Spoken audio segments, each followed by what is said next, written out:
Hi, welcome back to Brooks's Bass Corner. Today I take you all the way back to June 2014 and an interview with legendary Yes bassman Chris Squire just prior to the release of their album Heaven and Earth. If you enjoy the video, please hit the subscribe button below, hit the notification bell and give us a thumbs up. Enjoy the video. Obviously you're on a break at the moment between the European slot and the American. Yeah, not much of one, but no? Would you have preferred a bit longer? Personally, yeah, but it's okay. Because I was looking at the schedule, I think you've got something like 36 or 38 dates within 2 months. It's quite busy. Yeah, we're quite busy. We get a break then though, for 2 or 3 months. Okay.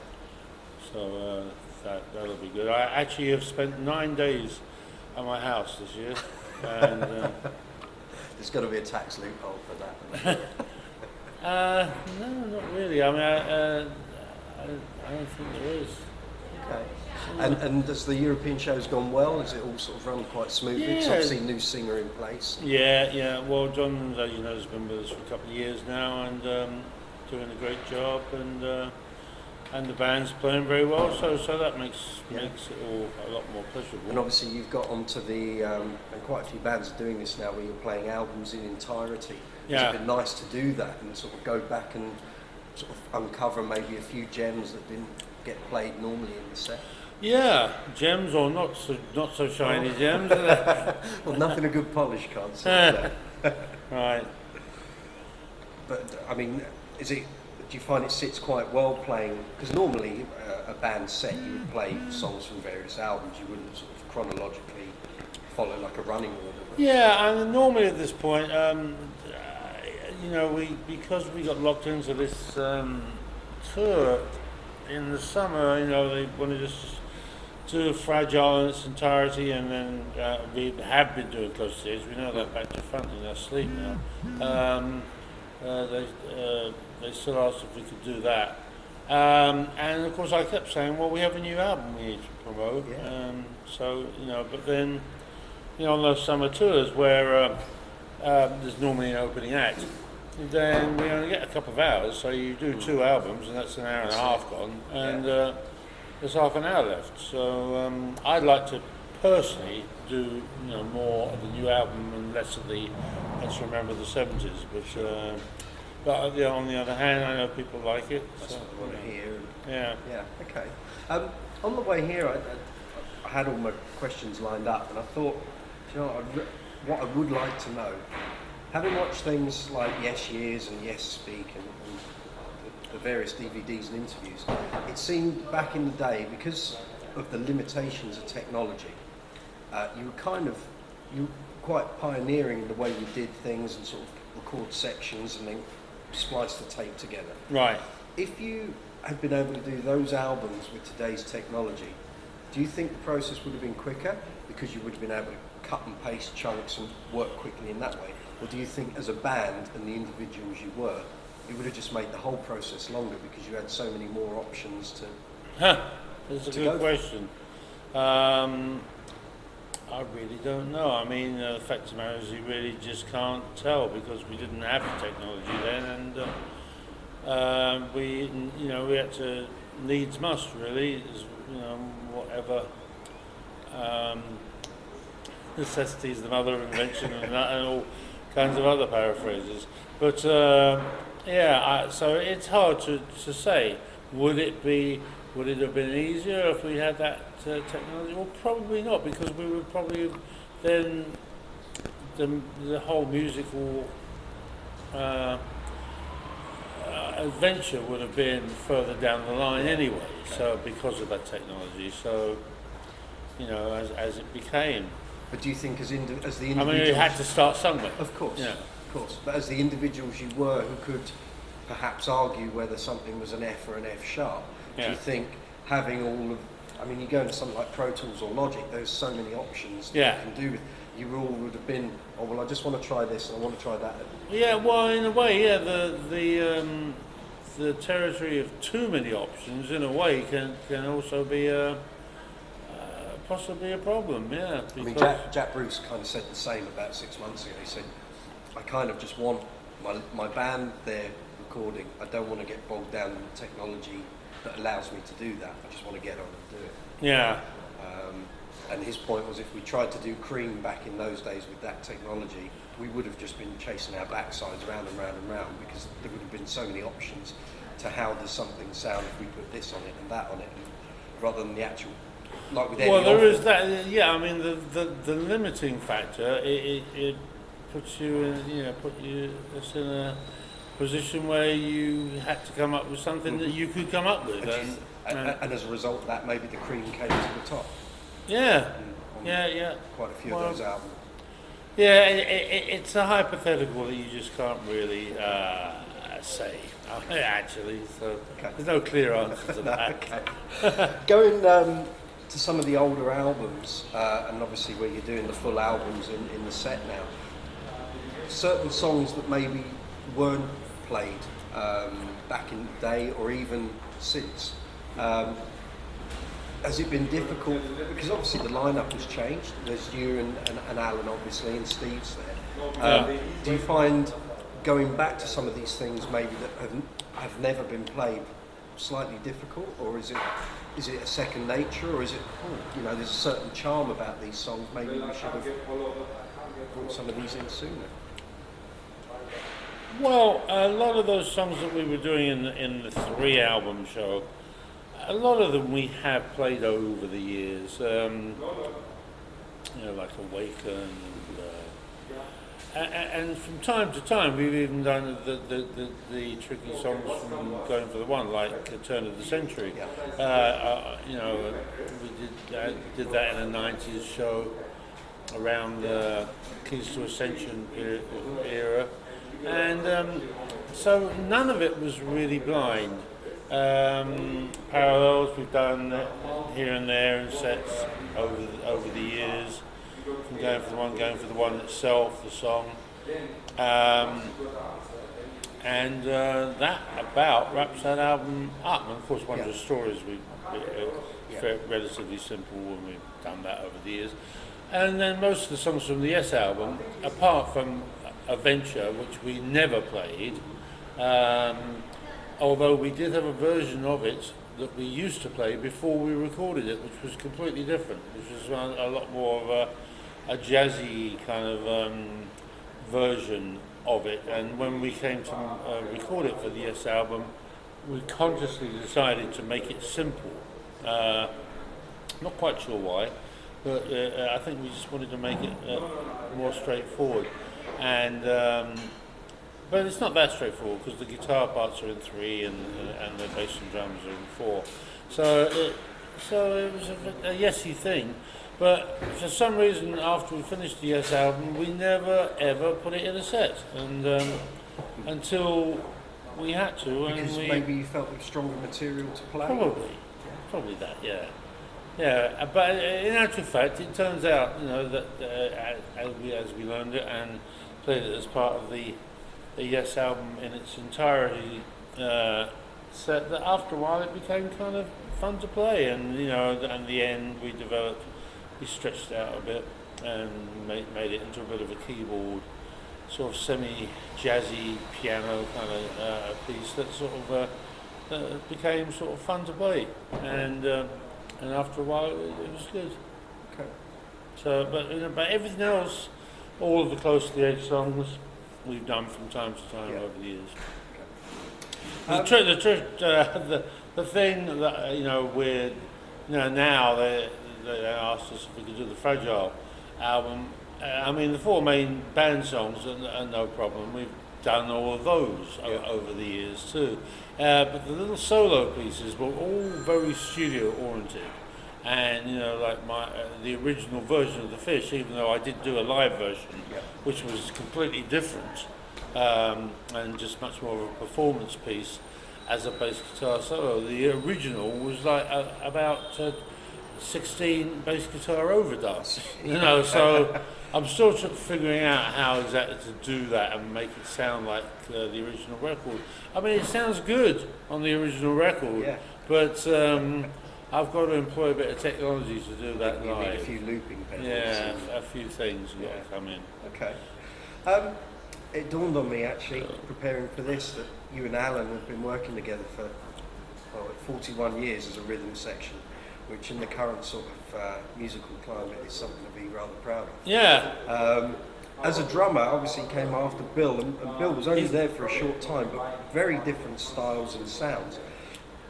Alan as a drummer to play with, and you obviously being the bass player, I mean, what are his pros, what are his cons as a person to work with? Has he made your job easier?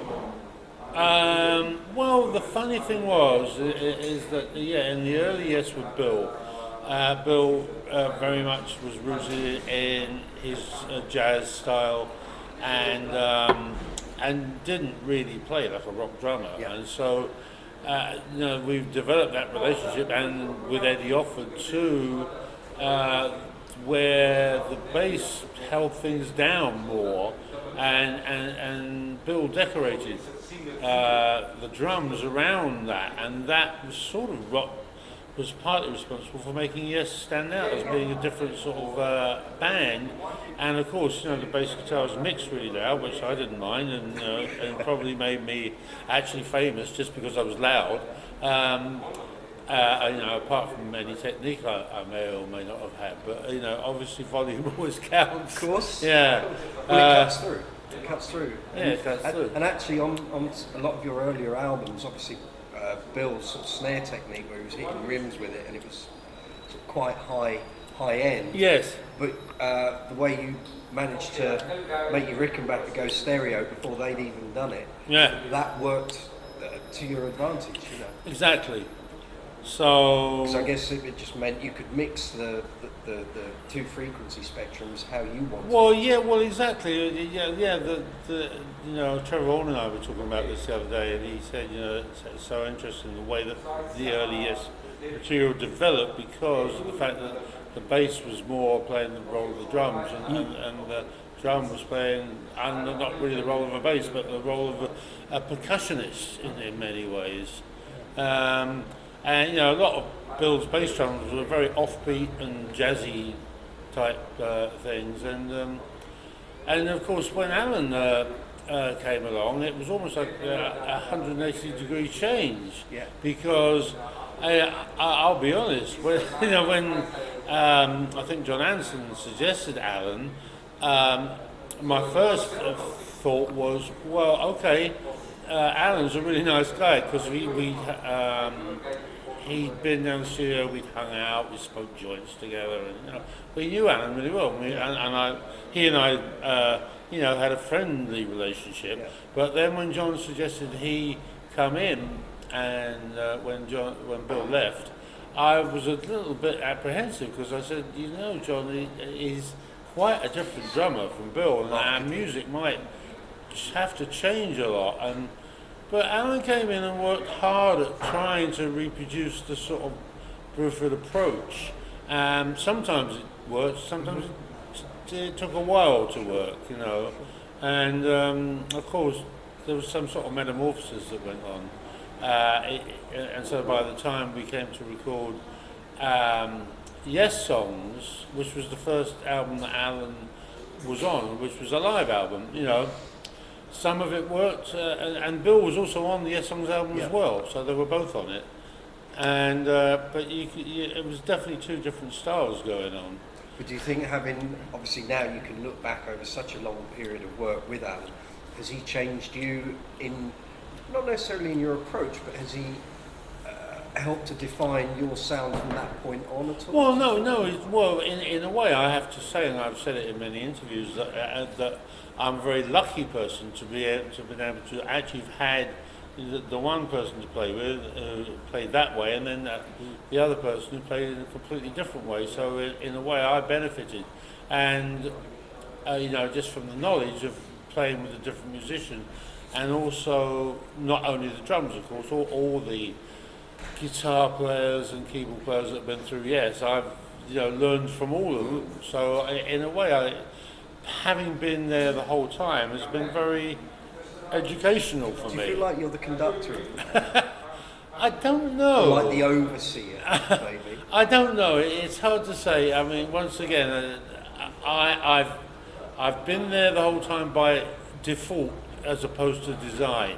It's a bit like I was there, and then Rick and John went off to do solo things, and then the next thing Steve Howe went off with Jeff Downs to do Asia, and it was just like, well, all right, well. Who's next on the bus? And by that point, of course, Alan, and I had established a good relationship, and so Alan and I have always been. I mean, people forget he actually has been there for 41 years. That was it. It was, as well. I thought, because Bill was on the first sort of the breakthrough albums, people always kind of put him in that pocket, almost like the Peter Gabriel with Genesis thing. Yeah. And forget everything that could sort of come after. But it was just, as a fan and someone who's sort of admired what you've done, and as a bass player, it's never come across that you're controlling of the band. It's like I was saying, it's like you're a conductor. It's like, well, who's next on the bus? And then some people get off and someone else gets on, but it never seems like it's my band and this is the way it's going to be. Well, no, exactly. I think I've been flexible with that, and of course, what I've always looked for with any incoming new member is that they're bringing something new to the package, to the whole concept of what Yes is. And quite a while back, it sort of became established that Yes could be this, or it could be that, or it could be something else. Depending on who the members were at the time, and of course what they brought to the table. And so once again, I think I've been fortunate in that I haven't been trapped in a band that's always done one thing. Leading on from that, and I remember it in Yes years, and I think it was Rick Wakeman might have said it. He always thought that there will be a Yes, even when you guys are long gone. There could still be a working, functional unit called Yes. And do you still think that? Yes. Because that was 23 years ago. When Rick said that? Yeah. Well, kudos to him for saying that, because I mean, in the last few years, I have actually been saying that. That there could be a Yes in 100 years or 200 years from now, a bit like a city symphony orchestra. Playing Yes music and apart from some modern medical miracle, I don't think I'll be in it. So, would it make you quite proud if Well, one would assume that it's possible that that new people will come in and that there'll still be a Yes, and it'd be nice to think that. And I'm surprised Rick had that foresight, honestly. But if he did, I think his opinion was kind of the same as yours, that it is like an orchestra and people come in and fill certain roles at certain times. Yeah. It's not a fixed, it's only us 4 or 5 members, it's actually it's almost like a football team. It's like a squad of people who've been in it and painted this part. And yeah, well, of course, we've, even on our new album, we worked with Billy Sherwood.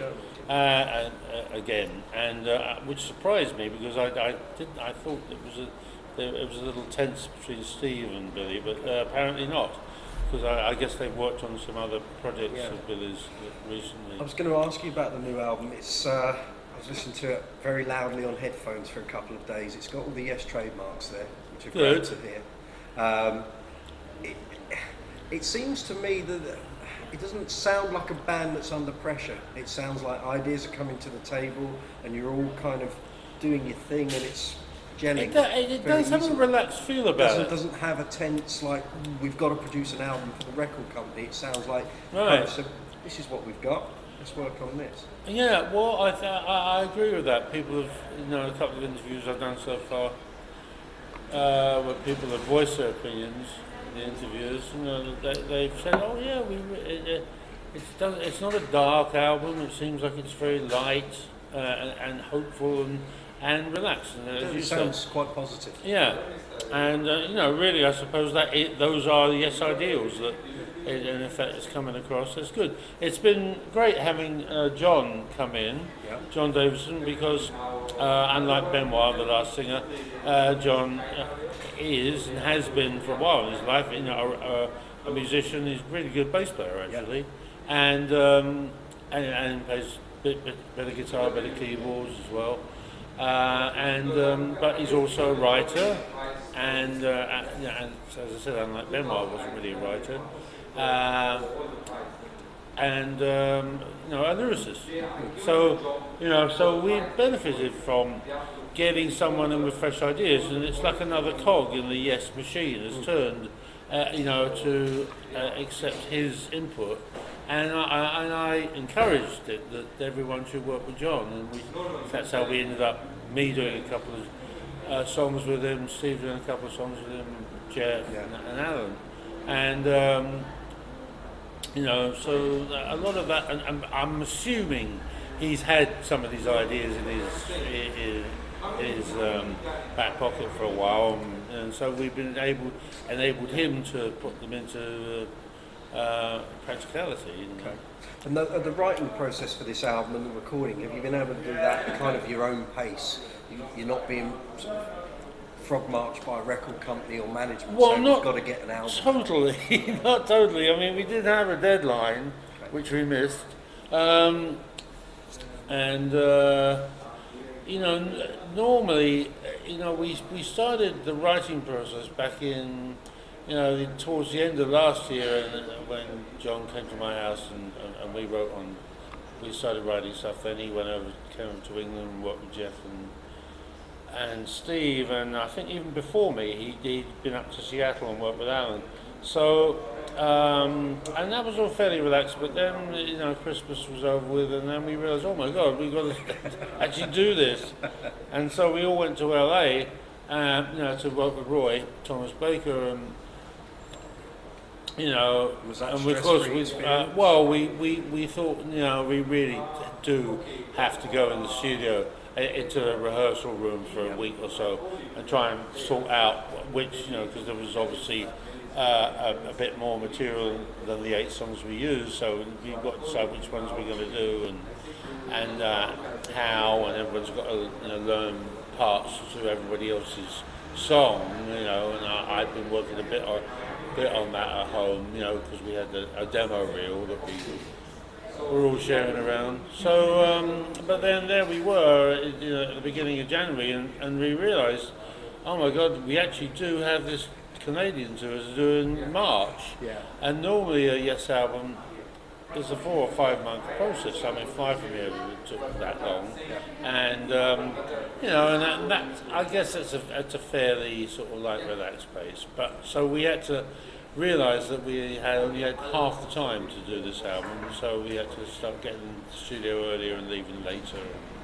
You know, and towards the end, of course, we you know, Jeff and Steve were overdubbing keyboard and guitar parts with Roy in one studio. I was with Billy in another studio doing harmonies, and Alan was in another studio doing percussion parts. And, you know, so the last 2 or 3 weeks were sort of a bit of a blur, and you know, and of course I didn't even know what the guitar parts were being put on or what keyboard parts. It was because I was just totally entrenched in doing vocals.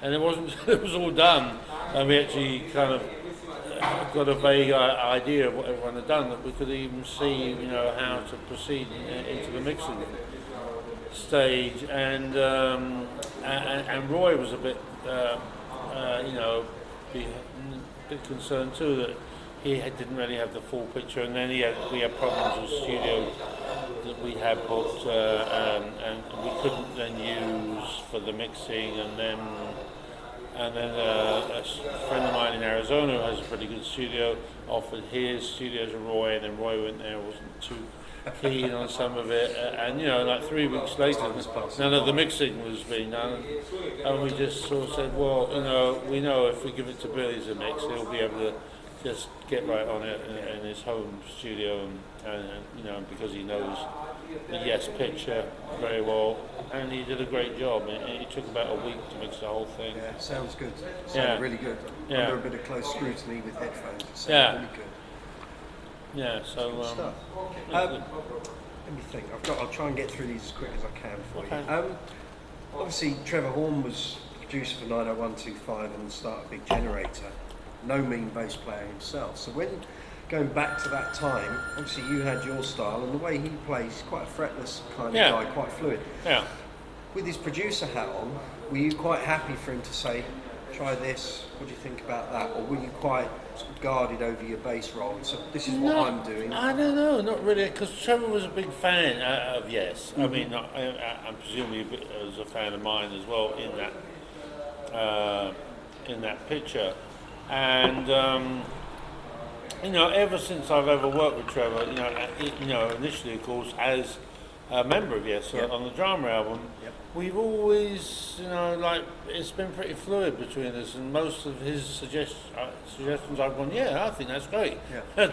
And so, the great thing about Trevor and I is that about, 98% of what he suggests in the studio I agree with, and 98% of what I say he agrees with. So it's Can't complain about that. You can't complain about that, yeah. And the other 2% is easily resolved, so it's not. So yeah, I've always had a good relationship. I've never seen any of that mentioned in an interview. And I just thought, because I really like Trevor's bass player as much as I like yours. I do too. I wonder how, with Trevor's production head on, not being the bass player, and obviously you've kind of got your own ideas on what you would. I mean, it's quite an odd time for the band. On drama, he did actually play bass on the track, and I played the piano. I wrote that song on the piano. Okay. Right. One question I wanted to ask you: you have your own unique style of playing and a fabulous tone. Have you ever been asked to sit in with another band in any sort of situation and play the role of a regular bass player? I've jammed with the Foo Fighters. Good, that was coming on to my next question. Okay, and how did that sit with you? Because that's a slightly different, it's a different approach. Well, I've known Taylor for years because we both used to end up in the same bars in LA, I think, when I lived there. And, so we have a relationship. And, and he just said to me one day, I think after Jimmy and John Paul Jones played with them at a Wembley show, they were like, oh yeah, let's find other people from the 70s to jam with. And so he said, oh, we're doing this charity gig in Vegas, you want to come and play at the Hard Rock? And I said, well, yeah. I said, but I guess we should just sort of do one of your songs. And Taylor said, yeah, we'll do, because he wrote some of the Foo's songs. Yeah. He said, yeah, we do this one that I wrote, and he sent me the demo, and I sort of, did you play in your style, or did you just kind of go? I don't know. Yeah, I think I did. A mix of both. I probably did. Yeah, I probably put a few of my bits into it, and we ended up doing it, on stage at the Hard Rock in Vegas, and with a bit of roundabout on the end. Very nice. So, but I've never been a big jamming kind of guy, because as a bass player, that's not really a good thing.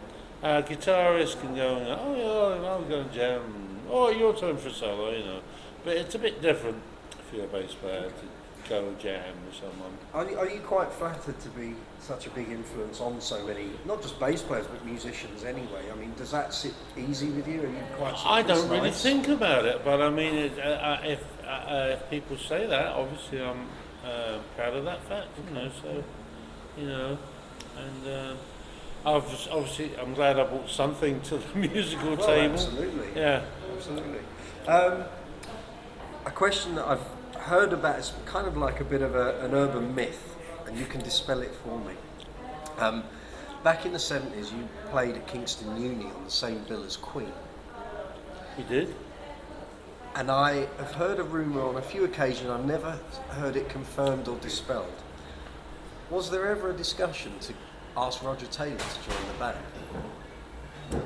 No, I know Roger really well. We've hung out quite a bit in later years, since Queen became successful. But Roger's name never came up. So, to be honest, there was one person I did have in mind for the time when Bill left was actually Ainsley Dunbar. Okay. Because I was familiar with him. I'd seen him at the Marquee a lot, and then I think he did end up playing with Frank Zappa. And so, so Ainsley had more of that kind of, something in the Bill Bruford bag of tricks in his playing. But, so he would have been my choice at the time, but we gave it a go with Alan. But Roger, no, but I did play with Roger on a charity record for the Kurds or something when they had that.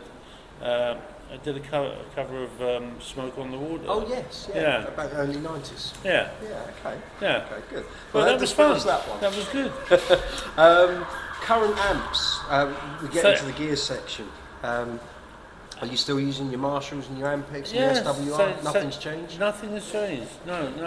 I'm very happy with the way that stuff all works. It's amazing to me that my Marshall amp, which is basically made in the mid '60s, it still works. Yeah. And holds up on I'm tour? glad, my tech looks after it really well. And do you have backups for that particular amp? I have a backup, which I wouldn't like to use, because it doesn't sound like it. Exactly. I mean, it's good enough. But yeah, we always have a spare. And any new basses you've sort of latched onto? Last thing I saw you that was modern was the Lakeland stuff. But, Lakeland, I've got. I haven't really got much any new. Do you actually get time to even check stuff out? Well, no, I don't. You see, that's the problem. In many ways, I've always been invited to go to the NAMM show by Ampeg and do a signing, and of course, but I tend to just go there, do the signing, and leave, because, a few years before that, I actually went there. I think I'll go and see what's available, and it got to a certain point where people were going, well, go on, you can have one of my basses, take it away. And I said to them, honestly, if you're looking for an opinion, I don't know if I have the time to try, because there was about 50 people who wanted to give me a bass, and I thought, I can't, be unfair to you guys. I won't have the time to actually beta test it for you. And is the triple neck bass still? Triple neck is still what works well. Yeah, it's only used for Awaken. Yeah. And I've just been using that, and still heavy. So I haven't. Oh, what did I have? You know what I did have? I played on as a new bass. I played on the Squacket album with Steve Hackett. Was a Yamaha that I got. It's got the blue, red, and yellow lights on it. The LEDs. Yeah. Okay. And it was actually a really good bass. I used it on a couple of tracks on the Squacket album. Okay. But otherwise, just apart from tried that, and tested I've got stuff. enough. Yeah. They all work. Thank you. I think we're done. Sharon. Thank you very much. That was a pleasure.